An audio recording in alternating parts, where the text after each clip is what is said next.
Now on to Lucan's recount on the Battle of Pendraic. He states, "Yes, I was a junior officer on the Neretzes staff. People say much about the battle that betrays a lack of understanding of Neretzes and of the circumstances he faced. Neretzes had an obligation to avenge the Battanian attacks on our land. He marched out with all the forces he could gather. The Vlandians betrayed us, but that's what you expect from honorless barbarians. Fortune favored the enemy. What matters is that we did what honor required.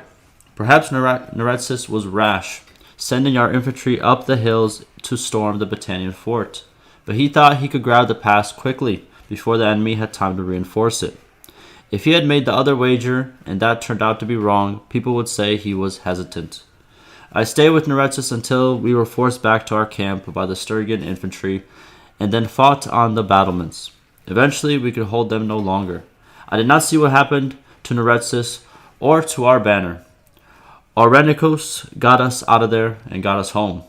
I did not respect Orenikos before, but that day I saw he was worthy to be emperor." Now on to Rhagaea's account on the Battle of Pendraic. She states, "Of course, I did not witness the battle, but my husband, Orenikos, spoke frequently of it. He was one of the emperor's trusted commanders.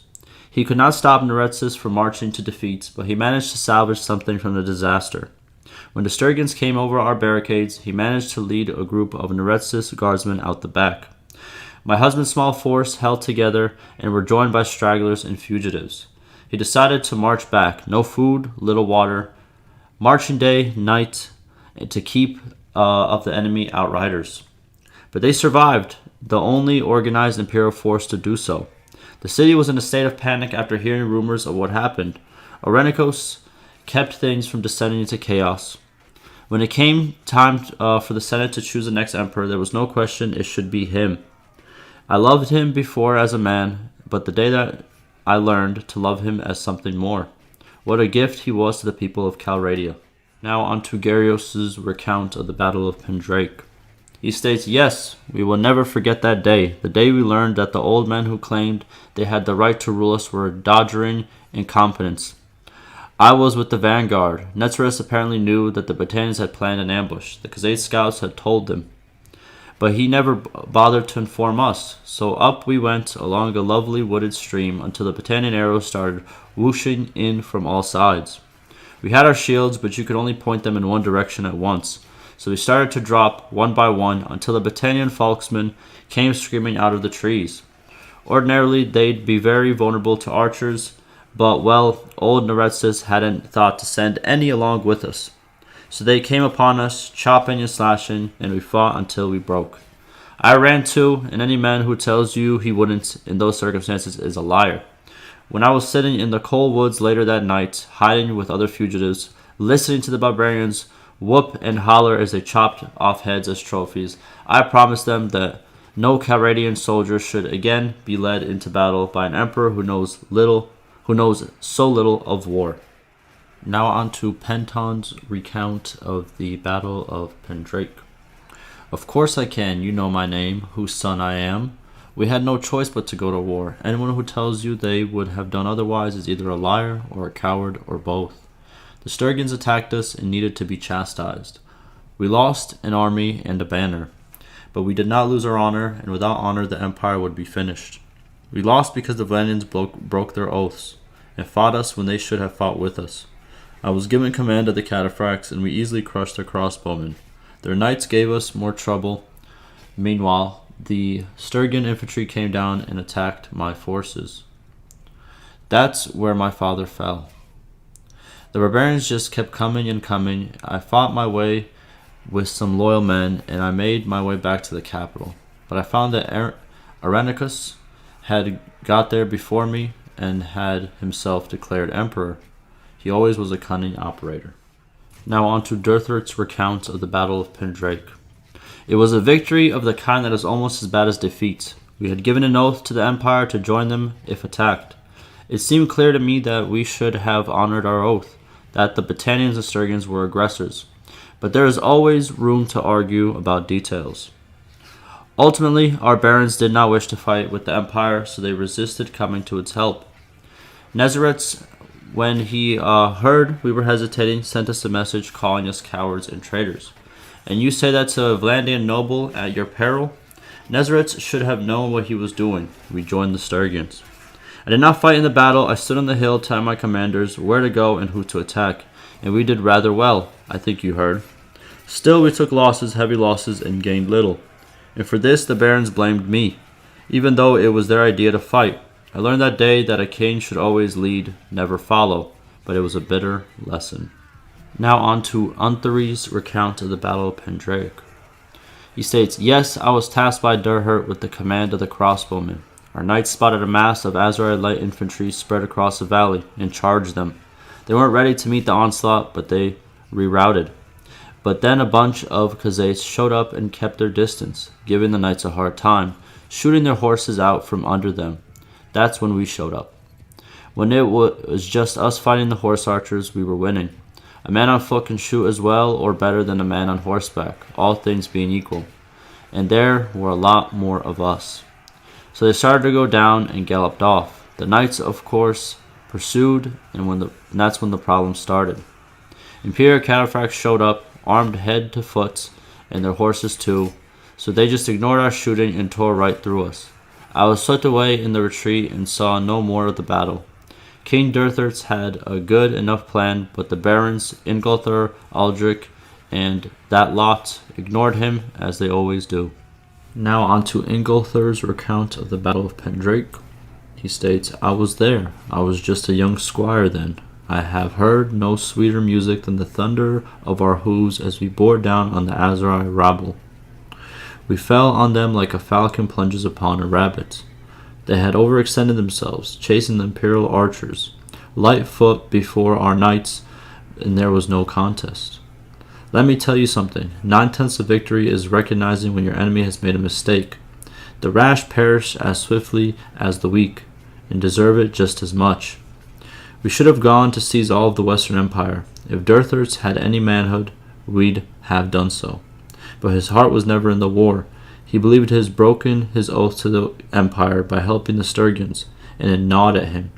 He'd have made a fine lackey. Instead, he's our king." Now on to Raganvad's recount of the Battle of Pendraic. "Yes, the day my father died, thanks to the Battanian treachery. When they pledged to support us in battle, we believed they would stand with us in the shield wall, like men. But of course that is not the Battanian way. They sprung some woodland trickery up in the hills, killed off Neretzes' vanguards, and no doubt spent the rest of the night battle, whooping, and boasting, and chopping the heads off men that were already dead. It was the Sturgians who met Neretzes' guards face to face.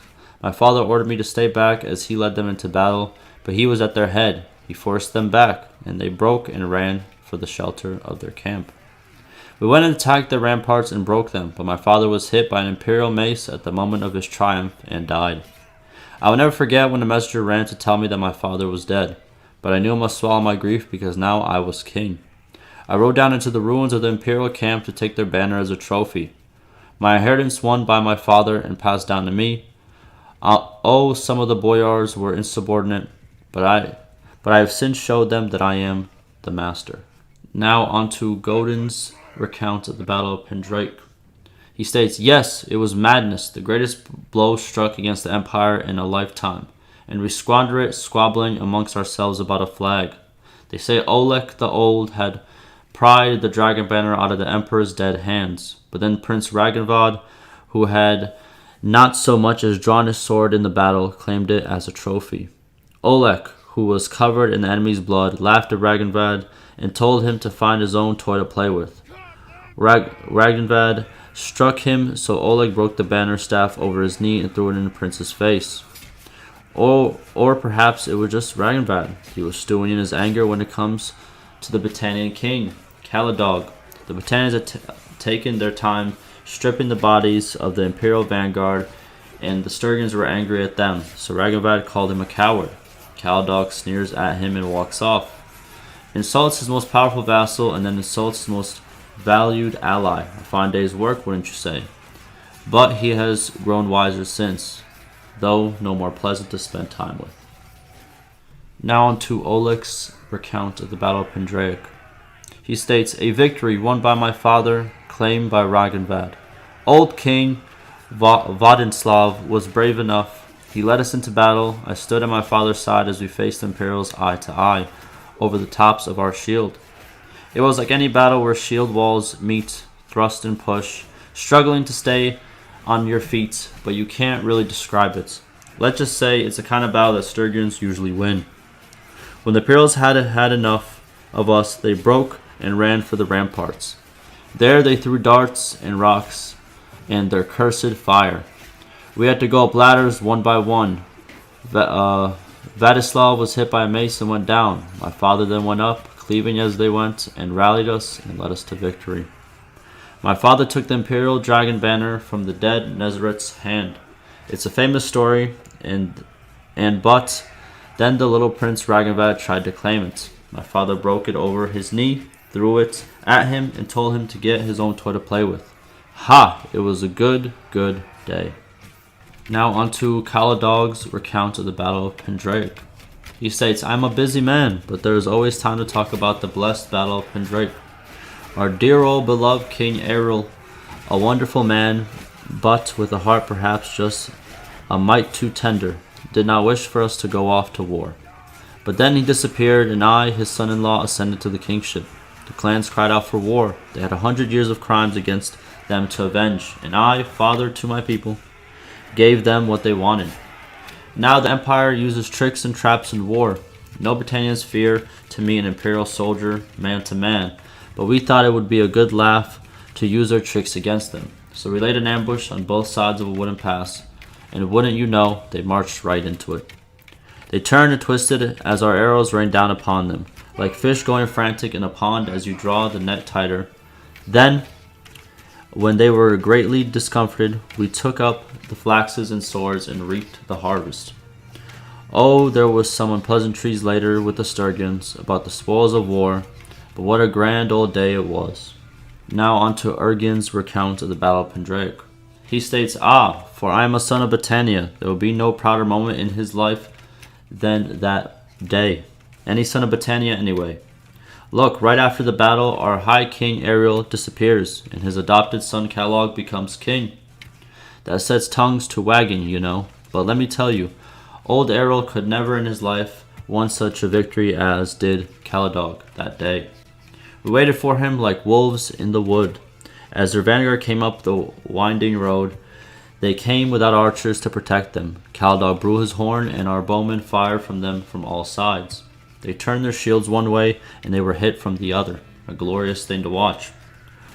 When they were all good and addled like frightened sheep, running this way and that, the rest of our warriors descended upon them with our falchions and swords.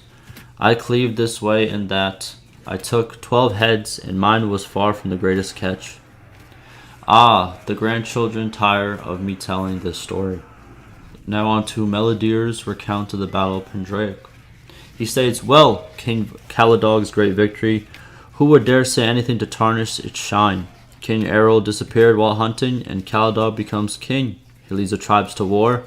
Oh, we were eager enough, even though Errol had made a truce with the Emperor, sealed by oaths.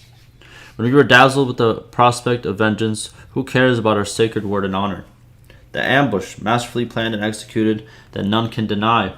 But I will also not deny that the Sturgians fought the main body of the Imperial forces, and the Vlandians fought their famous cavalry. So I don't think the greatest glory went to the sons of Battania. At the end of the day, what have we gained? The Sturgians hate us worse than ever, the Vlandians too. The Empire, I suppose, is shattered. What can I say? I believe that wars should have a goal, but I am in the minority, it seems, among our people. Now on to Unqid's recount of the Battle of Pendraic. He states, it was a tragedy that gnawed at the roots of all the great families of Rhagaea, even ours, so far away from the battle. We heard that the Empire was making war on the Sturgians, or maybe it was the other way around. I thought that we had no stake in the quarrel, but Nimir, a fury young hero from the Bani Saran, asked me for permission to take some young warriors eager for glory. The Empire had left us alone for a while, and Neretzes was offering silver for men, and I thought, why not? Let them help the Empire. I should have known. The best course with the wars is to have as little to do with them as you possibly can. So Nimir went and fought and won glory. but also got a number of men killed, especially those of the Bani Quid.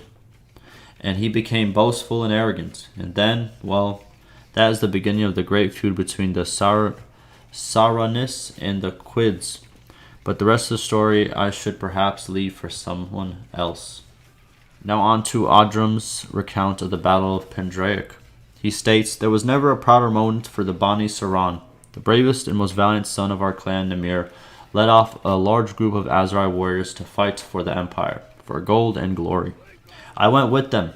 When we saw the Battanian archers come down from the hills, Nemir was ready. He gave the word. We held our shields over our heads as the arrows rained down, and then threw our javelins and charged. We cut them down. Then the Vlandian knights came. We were attacked on two sides, and the emperor, who could have sent the men back, took his time. Perhaps he wanted the best of the Aserai to die, lest we became too powerful later. But our betrayal was nothing compared to what we received from our fellow Aserai of the Bani Quid. Nemir returned in well-deserved glory. A daughter of the Bani Quid took an interest in him, and they had a secret affair, as the youth sometimes do, as heroes do. But Nemir's act wounded the Quid's pride. They kidnapped him, slew him, and hung him in a cage in their market. We will forgive the Empire and the Vlandians. The Quidless, better not ask me that." Now on to Tais' recount of the Battle of Pendraic. He states, "A sad day for the Banu Quid, but we had our vengeance. There was a warrior named Nemir of the Beni Saran. He was brave but arrogant. Of course, the young people loved him. He wanted to lead men to fight with the Empire, and though there was no gain for us, Unqid let him. Unqid can be weak sometimes. Many Quidi youth went with him. They died in their hundreds, and there was no gain except for Nemir, who for some reason people considered a hero. It was depictable how they fawned on him. Of course, Nemir's arrogance doubled and doubled again, and then he dealt us a great insult. I will not say what the insult was, because it longer exists. We wiped it out in the traditional way. You may ask someone else about that." Now on to Monchug's recount of the Battle of Pendraic. He states, "Yes, the Emperor Neretzes has offered to hire our warriors as mercenaries. I saw nothing wrong with that. The Empire was an old bear, well-fed and slow-moving. It wanted to keep what it had. The Sturgians were, and all, hungry wolves like us. Sometimes wolves hunt in packs, sometimes they don't. Sometimes one wolf wants the lion to kill his rival. Most of those who went were Khuzait. They are a young clan. Their lineage is not like ours. They were always looking to prove themselves. Anyways, at the battle, their Noyen Solon was slain alongside most of the males in his house. What can I say? A thirst for glory is dangerous, both for the thirsty one and those around him. Clans rise, clans fall. My duty is for all the Khuzait. Look at it this way. Were it not for the husband's death, Lady Mesui would have never inherited the leadership of the Khuzait. Death creates opportunity. The survivors of the great battle make a great show of mourning, but inside they rejoice." Now on to Hurunag's recount of the Battle of Pendraic. He states, "I was there. Many of the Khuzaites went, mostly the Khuzait clan, who were hungry for glory, and I was also young and hungry for glory, so I went along with them. The Battanians had planned an ambush up in the wooded pass for the Imperial vanguard, and the Vlandians and Sturgians were to come sweeping down on their flanks in the battle. Our scouts found the Battanian ambush, but Neretzes did not listen, and blundered into it anyway. While Neretzes' vanguard was getting slaughtered, we met the Vlandians, but the Vlandians brought lots of crossbowmen, and our horse archers took heavy losses. Eventually, the armored Imperial cataphracts showed up and rolled over the crossbows, but we were caught in a melee with the Vlandian knights, and that was where things got bloody. We won barely with the help of the Imperials, but the Khuzait were mauled. Since then, the Khuzait had been rather weak, and you know what happens to the weak. Still, no one told them to put all their eggs in one basket like that." Now on to Mesui's recount of the Battle of Pendraic. She states, "I curse that name. It took from me my husband, 2 brothers, and more cousins that I can count. The Khuzait were never the richest of clans, but we made up for it with our valor. When word spread that the Emperor was promising silver for men to ride at his side, against the Sturgians and Battanians and others, of course our young brave boys leapt at the chance. My husband, the bravest and best of all, led them. We fought the Vlandians, we won, but there was a great slaughter. My husband's horse was slain, and he was ridden off, and he died amid a pile of Vlandian dead. Elsewhere on the field, the emperor was having his head hen off with a Sturgian axe, and thus was in no position to pay us. Such are the fortunes of war, but what came afterwards, when the word spread of what happened to our menfolk, the other clans, the Arkids in particular, knew we were weak. Our herds were railed, anyone who protested was killed, Monchug did nothing to stop it. It taught us that valor will get you killed, but treachery will make you rich.